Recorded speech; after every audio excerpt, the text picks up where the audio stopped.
সামনেই পুজো। পুজো মানে কি শুধু আমাদের সেজে ওঠা? না, পুজো মানে সমস্ত সংসার, সমস্ত বাড়ি, সব কিছুকে সাজিয়ে তোলার সময়, নিজের সাধ্য মতো। নমস্কার বন্ধুরা, আশা করি তোমরা সবাই খুব ভালো আছো। আমিও খুব ভালো আছি। সম্পাস লাইফস্টাইলের আরও একটি নতুন ব্লগে তোমাদের সবাইকে স্বাগত। আজ হলো বৃহস্পতিবার। বৃহস্পতিবারের ব্লগটা এখান থেকেই শুরু করলাম। তো আজ যেহেতু বাড়িতে নিরামিষ রান্না হয়, তাই খাবার দাবারের বিশেষ কিছু আয়োজন নেই। করছি একটু মুগ ডাল, আর করব কচু আলু দিয়ে পোস্ত। অবশ্য কিছু আলুও কেটে রেখেছি ভাজার জন্য, কারণ নিরামিষ দিনে একটু ভাজা না হলে আবার ভালো লাগে না। তাই ভাজাভুজি সব কিছু করেই রান্নাটা কমপ্লিট করছি তাড়াহুড়ো করে। আজকে বাবি স্কুল আছে, ওকে স্কুলে দিয়ে আসতে হবে। আজকে না সকালে একটু তাড়াতাড়ি ঘুম থেকে উঠেছি, জানো, 5:30টার অনেকটাই আগে। আসলে পুজো তো আর বেশি দিন বাকি নেই, তাই অনেক কাজ জমে আছে, সেগুলো কমপ্লিট করতে হবে। আর রোজকার দিনের নিত্য যে কাজগুলো থাকে সেগুলো করার পর আর বিশেষ কিছু সময় পাচ্ছিই না যে নতুন করে কিছু কাজ করব। তাই ভাবলাম সকালে যদি তাড়াতাড়ি ওঠা যায় তাহলে অনেকটাই কাজ সেরে নেওয়া যাবে। তাই আজকে একটু তাড়াতাড়িই উঠেছি। তো তাড়াতাড়ি করে রান্না আমার কমপ্লিট হয়ে গেছে। তোমাদের দেখাই, এখানে করেছি আলু ভাজা। আলু ভাজাগুলো না একটু পুড়ে গেছে, জানো তো, কারণ বসিয়ে দিয়ে ঘরে বিছানাটা গোছাতে এসেছিলাম, তাই অনেকটা দেরি হয়ে গিয়েছিল। আর এখানে কচু আলু পোস্ত, আর এখানে করেছি মুগ ডাল। ব্যাস, আজকের রান্না এইটুকুই। তবে রান্নাঘর এখনো পরিষ্কার করা হয়নি, বাসন টাসনও মাজা হয়নি। আর এই বেসিনটা আজকে একটু পরিষ্কার করে নেবো। বেশ কিছুদিন হলো বেসিনটা পরিষ্কার করা হয়নি, জানো তো। আসলে সময় করেই উঠতে পারছিলাম না।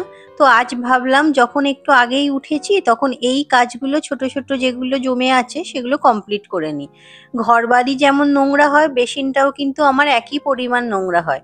আর যেহেতু সাদা রং, তাই যেন নোংরাটা বেশি চোখে পড়ে, খুব বাজে দেখায়। তাই আজকে ভাবলাম এটা পরিষ্কার করে নিই। আর এদিকে আমি যে হোমমেড ক্লিনারটা ব্যবহার করি সেটাও শেষ হয়ে গিয়েছিল, তো আবার নতুন করে ওর জন্য বানিয়ে নিলাম। ভিনিগার, জল, ডিশওয়াশার লিকুইড সব কিছু দিয়েই বানিয়ে নিলাম, কারণ রান্নাঘরটা তো আজকে এখনো পরিষ্কার করা হয়নি। এবার রান্নাঘরটা পরিষ্কার করে নেব, তারপরে বাসনও অনেক জমেছে, সেগুলোও মেজে নিতে হবে। আর পুজো যেহেতু এসে গেল, তাই ভেবেছি বাড়িতে ছোট ছোট কয়েকটা জায়গা একটু নতুন করে গুছিয়ে নেব। তো তারই প্রিপারেশন নেওয়ার জন্য আজকে কাজগুলো তাড়াতাড়ি শেষ করলাম, কারণ বাবিকে স্কুলে দিয়ে তারপরে এসে যেটুকু সময় হাতে থাকে তার মধ্যেই আমাকে কাজটা কমপ্লিট করতে হবে। তো তাড়াতাড়ি করে ওর জন্য রান্নাঘরটা পরিষ্কার করে নিলাম, কারণ এই কাজটা তো রোজ করতেই হয়, তোমরা জানোই। আসলে পুজো আসলে মনের মধ্যে যেমন একটা আনন্দ হয়, সেই আনন্দ নিয়ে আমরা নিজেদেরকে, বাড়ি ঘর সবকিছুই কিন্তু সাজিয়ে তুলতে চেষ্টা করি। সবাই অবশ্য সবার সাধ্য মতো, সবার পক্ষে তো সম্ভব নয় অনেক কিছু পরিবর্তন করে ফেলা বা বড় কোনো রকম সাজিয়ে ফেলা। আমার পক্ষে তো সম্ভবই নয়। তাই আমি যৎসামান্য আমার যা সামর্থ্য সেই অনুযায়ী চেষ্টা করি সবকিছু সাজিয়ে রাখার। তো আজকে ভেবেছি ফ্রিজটা একটু নতুন করে ভালোভাবে সাজাবো। আসলে আমার ফ্রিজটা অনেক দিনের পুরানো, জানো তো, প্রায় 15-16 বছর হয়ে গেল, আমার বিয়ের পরেই কেনা। তো ফ্রিজটা অনেক দিনই পুরনো হয়ে গেছে, সেইভাবে রং টংগুলো আর কিছুই নেই, অনেক জং ধরে গেছে, দেখতেও খুব বাজে লাগে। তাই ভাবলাম যে এবারে পুজোর আগে ফ্রিজটা একটু ভালো করে পরিষ্কার করে ওটাকে নতুন করে একটু অর্গানাইজ করব। তো তার জন্যই সকাল থেকে তাড়াহুড়ো করে কাজগুলো কমপ্লিট করছিলাম, কারণ বাবিকে স্কুলে দিতে যাওয়ার আগে যদি বেশিরভাগ কাজটা সেরে রেখে যেতে পারি তাহলে স্কুল থেকে এসে আমি এই কাজটায় হাত দিতে পারবো। তো স্কুলে তো দিয়ে এসেছি, এসে আসলে উঠোনটা একটু ঝাঁট দিতে হয়েছিল। কাল রাতে না যেন বিড়ালটা এসে সমস্ত ফুলের টবগুলোকে উল্টে ফেলেছে, একটা টবকে তো ভেঙেও দিয়েছে। তো চারিদিক নোংরা হয়েছিল, সেগুলো এসে ভালো করে ঝাড় দিয়ে আগে পরিষ্কার করেছি, তারপরে এসেছিলাম ফ্রিজটা পরিষ্কার করতে। আর এই যে দেখো, ফ্রিজ পরিষ্কার করার পর কত চকচকে হয়ে গেছে, কি সুন্দর লাগছে। তবে ফ্রিজের আমার ভিতরে যে লাইটটা, সেই লাইটটা নষ্ট হয়ে গেছে, তাই ভিতরটা খুব একটা ভালো করে হয়তো দেখা যাচ্ছে না।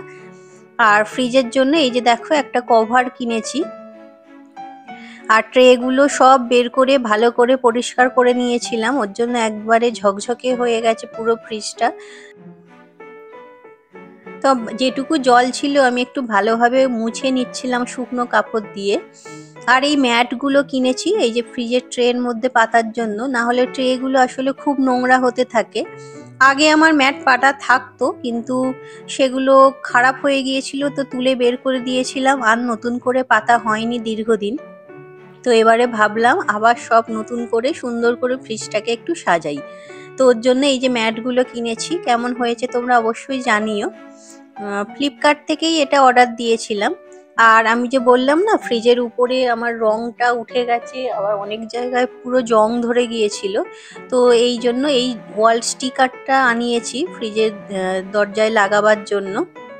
কিন্তু এটা লাগাতে গিয়ে প্রচুর সমস্যা হচ্ছিল জানো তো, কারণ একজনের পক্ষে এটা লাগানোটা একটু সমস্যার ব্যাপার, আর একজন হলে ভালো হতো, কিন্তু বাড়িতে এই মুহূর্তে আর কেউ নেই, তাই অগত্যা নিজেকেই করতে হলো। খুব একটা ভালো করে লাগাতে পারিনি, কিন্তু যতটা সম্ভব হয়েছে পেরেছি। তবে আগের থেকে একটু বেটার লাগছে। আগে যেমন রং চটা জং ধরা পাল্লাটা ছিল সেটা এখন আর দেখা যাচ্ছে না। তো এই যে দেখো এটা করতেই আমার অনেকটা সময় লেগে গেছে আজকে।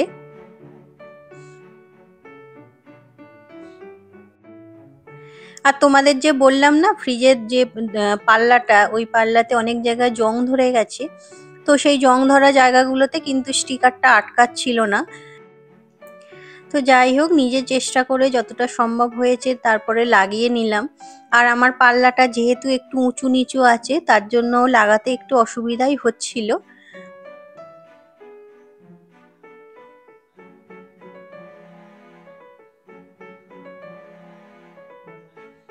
তো তোমরা এতক্ষণ যে যেখান থেকে আমার এই ভিডিওটা দেখছো, তোমাদের সবার কাছে আমার একান্ত অনুরোধ, তোমরা প্লিজ ভিডিওটা পুরো দেখার একটু চেষ্টা করো। আর যদি ভালো লেগে থাকে একটা লাইক করে দিয়ে তোমাদের বন্ধু বান্ধব আত্মীয় স্বজনের মধ্যে শেয়ার করে নিও। আর তুমি যদি আমার চ্যানেলে নতুন হও তাহলে অবশ্যই চ্যানেলটা সাবস্ক্রাইব করে নিয়ে আমার এই ছোট্ট পরিবারের সদস্য হওয়ার নিমন্ত্রণ রইল। আর এখানে দেখো এই যে বক্সটা দেখালাম, ওটা কিনেছি ডিম রাখার জন্য।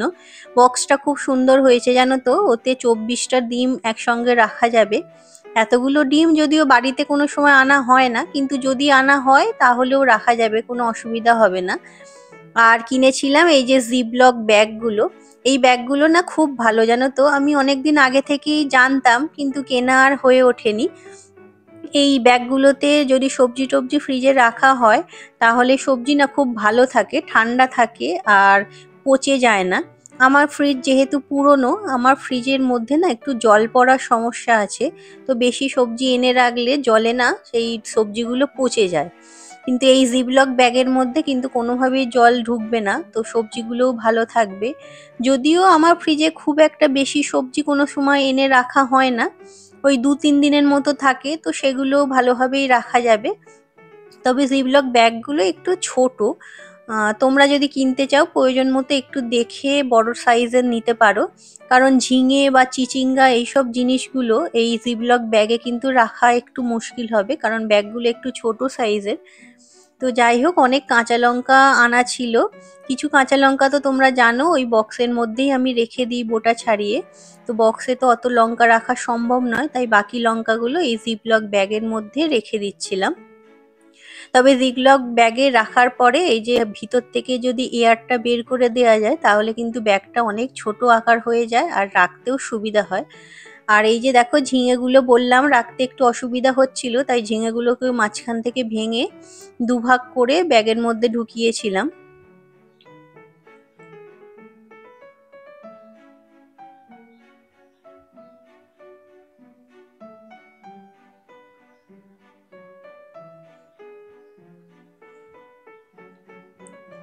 তবে সমস্ত সবজি খুব ভালোভাবে রাখা হয়ে গেছে। আর এখানে এই যে লাল শাক, তারপর কলমি শাক, যা যা ছিল সবকিছুই আমি ওই জিপলক ব্যাগের মধ্যেই আলাদা আলাদা করে রেখে দিয়েছিলাম। আর লাল শাকের যে গোড়াগুলো সেগুলো একটু কেটে দিয়েছিলাম, কারণ এগুলোতে প্রচুর মাটি লেগেছিল ওই সমেত, আর আমি জিপলক ব্যাগের মধ্যে ঢোকাইনি, তো শুধু শাকটাই ওর জন্য ঢুকিয়ে রেখেছিলাম। আর বেশ সুন্দর দেখলাম রাখা হয়ে গেছে। আর আমাদের বাড়ি থেকে যখন এসেছিলাম নারকোল এনেছিলাম অনেকগুলো, তো নারকোলগুলোও জিপলক ব্যাগের মধ্যে ঢুকিয়ে দিলাম, কারণ না হলে এই কদিনেই দেখলাম ফ্রিজে রেখে না একটু কেমন ভিজে ভিজে হয়ে গেছে। তো এই যে তারপর এই যে ফ্রিজের মধ্যে আমার যে ভেজিটেবল বাস্কেটটা আছে সেখানে সব সবজিগুলোকে সাজিয়ে দিচ্ছি। আর এত কিছু জিনিস এর আগে কিন্তু ফ্রিজের মধ্যে যখন রাখা ছিল শুধু এই বাস্কেটটার মধ্যে ধরেনি, উপরের দিকেও চারিদিকে রাখা ছিল, কিন্তু এই ব্যাগের মধ্যে জিনিসগুলো সুন্দর করে গুছিয়ে নেওয়ার পর দেখলাম এই একটা ভেজিটেবল বাস্কেটটার মধ্যেই কিন্তু সমস্ত জিনিস সুন্দরভাবে রাখা গেল। আর দেখতেও বেশ সুন্দর লাগছিল, বেশ অর্গানাইজ লাগছিল। যখন যেটা দরকার হবে শুধুমাত্র সেই ব্যাগটা বের করে নিলেই হবে, সব জিনিস ঘেঁটে বের করার প্রয়োজন নেই। আর এই ডিমের বক্সটাও খুব সুন্দর হয়েছে জানো তো। আর এখানে একটা বাস্কেট রেখেছিলাম, এর মধ্যে ওই যে কাঁচা লঙ্কা, আদা, রসুন যেগুলো আমি ছাড়িয়ে রাখি, বা এক্সট্রা এই যে বেসন আছে কিছুটা, কিছুটা কর্নফ্লাওয়ার আছে, এগুলো তো ফ্রিজেই রাখি আমি। তো এগুলো সব একসঙ্গে এই বাস্কেটটার মধ্যে রেখেছিলাম, যাতে নেওয়ার সময় সুবিধা হয়, শুধু বাস্কেটটা বের করে নিলেই হবে। আর এই বয়ামটার মধ্যে না কিছুটা আচার আছে, সেটা আমি ফ্রিজেই রেখে দিই। আর ফ্রিজের ডোরের মধ্যে এই যে কিছু অল্প জিনিস থাকে, যেমন এই যে মশলাপাতি যেগুলো রোজ ব্যবহার হয় না, মাঝে মাঝেই ব্যবহার হয়, তো সেগুলো আমি এই যে ছোট ছোট কন্টেনারের মধ্যে রেখে ফ্রিজের মধ্যে রেখে দিই, কারণ বাইরে রাখলে নষ্ট হয়ে যায় মশলাগুলো। তো সেগুলোও আস্তে আস্তে সাজিয়ে দিলাম। আর এই বোতলটার মধ্যে বাবির দুধটা রেখে দিয়েছি, কারণ বাটি ফাটির মধ্যে দুধ রেখে ফ্রিজে রাখতে গেলে অনেকটা জায়গা লেগে যায়, তাই ওই বোতলটার মধ্যে রেখেছি। আর ফ্রিজের উপরে তো যা যা জিনিস থাকে সেগুলোকে সুন্দর করে গুছিয়ে নিলাম। তবে ফ্রিজের কভারটা কেনার পর থেকে যেন জায়গাটা অনেক সুন্দর লাগছে দেখতে। আর কভারের পাশে এই যে ছোট ছোট পকেট আছে অনেকগুলো, তো এগুলো বিভিন্ন কাজে ইউজ করা যাবে কোনো জিনিস রাখার ক্ষেত্রে।